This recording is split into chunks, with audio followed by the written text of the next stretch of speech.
Hello guys, this is Teacher Jor once again and welcome back to my YouTube channel. Now for today's video, we will be talking about important concepts on sets. Now we have equal sets, equivalent sets, universal sets, subsets, a proper subset, cardinality of the set, and power set. So let's start first with equal sets. Now, two sets are equal if they contain exactly the same elements. Now, ibig sabihin, kapag pareho yung elements ng given sets, then they are equal sets. Okay, let's have an example. We have here set A whose elements are 3, 8, 9, and set B whose elements are 8, 9, 3. So as you can see, they have the same elements which are 3, 8, and 9.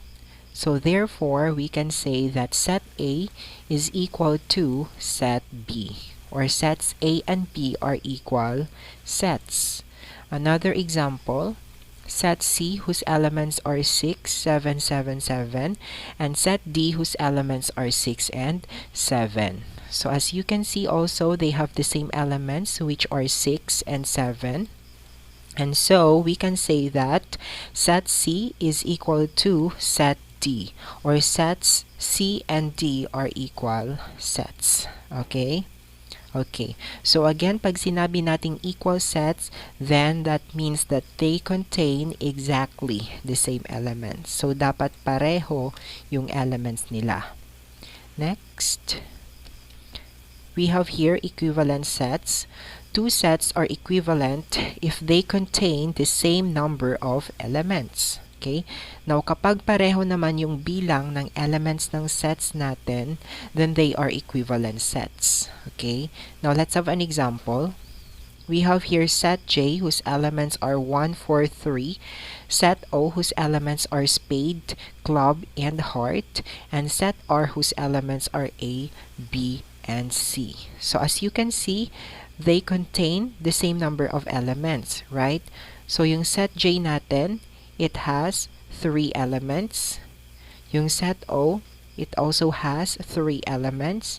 And then yung set R, it has 3 elements also.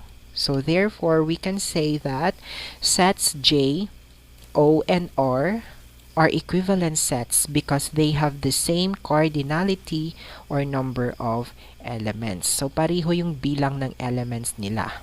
Okay, that is equivalent sets. Now, let's practice. So let's tell whether the given sets are equal or equivalent set. Now let's start. Number 1, we have here set H whose elements are red, blue, yellow, and white, and then set M whose elements are Anna, Timmy, Cindy, and Sam. Okay, so what is it? Is it an equal set or an equivalent set? Okay, so this is an equivalent set. Why? Yes, because they have the same number of elements, which are 3, right? So they all have 3 elements. Next, we have here number 2, set T whose elements are R, E, E, D, and then set C whose elements are R, E, D. So is it an equivalent or equal set? Okay, so this is an equal set. Why? Because they have the same elements. So we have R and then E and D. Okay. And lastly, we have here set B whose elements are R, E, A, and D, and set S whose elements are D, E, A, R. Okay. Now, is it an equal or equivalent set? Now, who said it's equal set? If you said that this is an equal set, then that's correct because they have the same elements, right? So they have R, E, A, and D. And then, who said that this is also an equivalent set? Yes, this is also an equivalent set because they have the same number of elements, which is 4, right? So yung B natin, it has 4 elements. Yung S meron ding 4 elements. So therefore, we can say that it is an equal set as well as it is an equivalent set. Okay, so I want you to take note of this. An equal set can be an equivalent set, but an equivalent set cannot be an equal set. Okay, so again, pwedeng maging equivalent set yung equal set, pero hindi pwede maging equal set yung equivalent set natin. Okay? Okay, so let's have another one. We have universal sets, a set that contains all the elements considered in a particular situation and denoted by this symbol. Okay, now let's have an example. We have here set A, whose elements are 2, 4, 6, 8, 10, so on and so forth. And set B, whose elements are 1, 3, 5, 7, 9, so on and so forth. Okay, so how can we make a universal set out of these given sets? What will be our universal set? Again, it should contain all the elements of these given sets. So meaning to say, we have to combine all the elements of these given sets A and B. And our set U now, or universal set, will be 1, 2, 3, 4, 5, 6, 7, 8, 9, 10, so on and so forth. So it's just like a union of set. That is our universal set. Okay? Okay. Next, we have here subsets.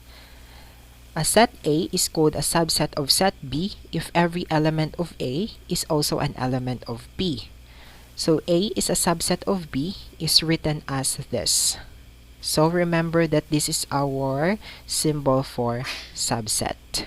So let's have an example. We have here given the set B whose elements are 6, 9, and 7.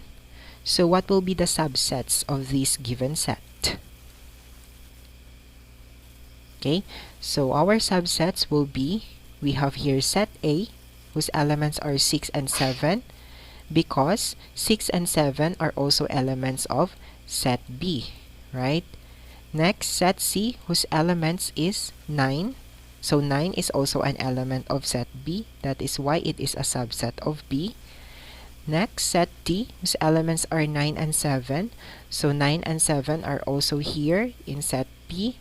And lastly is the improper subset or yung set na equal siya sa original set natin. Okay, so they are some subsets of B. So again, they are subsets of B because all their elements are also elements of set B. Okay? Okay. Now, let's talk about proper subset and improper subset.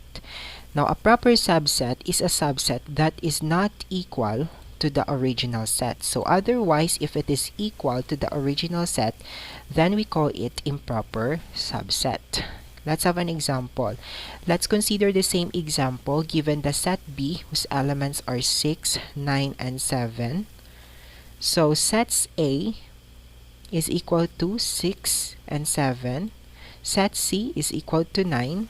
And set D is equal to 9 and 7. So they are some proper subsets of B. Why?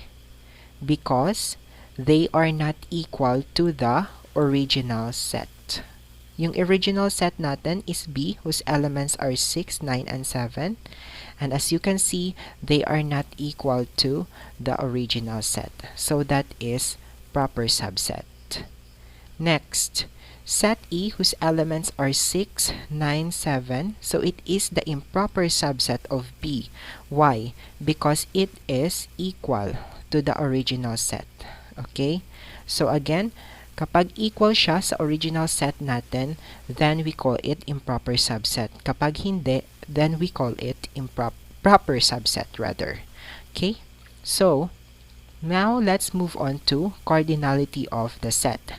So it is the number of distinct elements belonging to a finite set.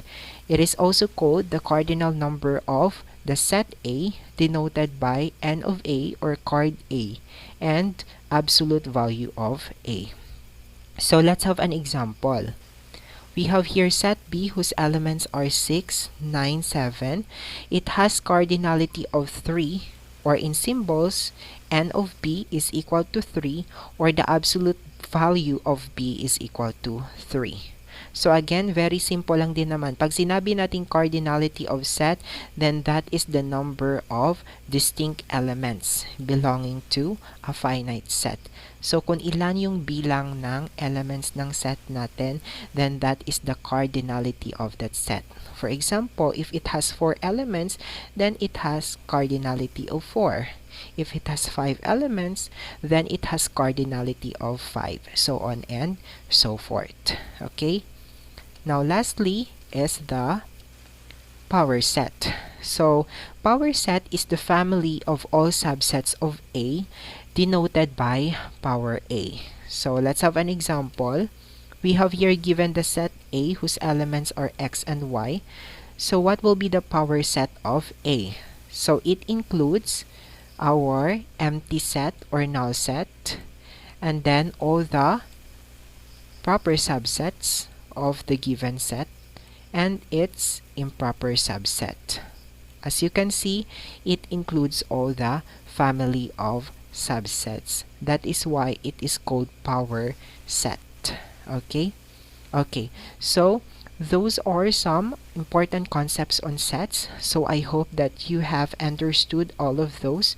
So if you guys think that this video helped you to better understand about those important concepts on sets, please feel free to like this video, comment down below, and please don't forget to subscribe also. Please click the notification bell also so that you will be updated on my next video. So thank you so much and see you again on my next videos.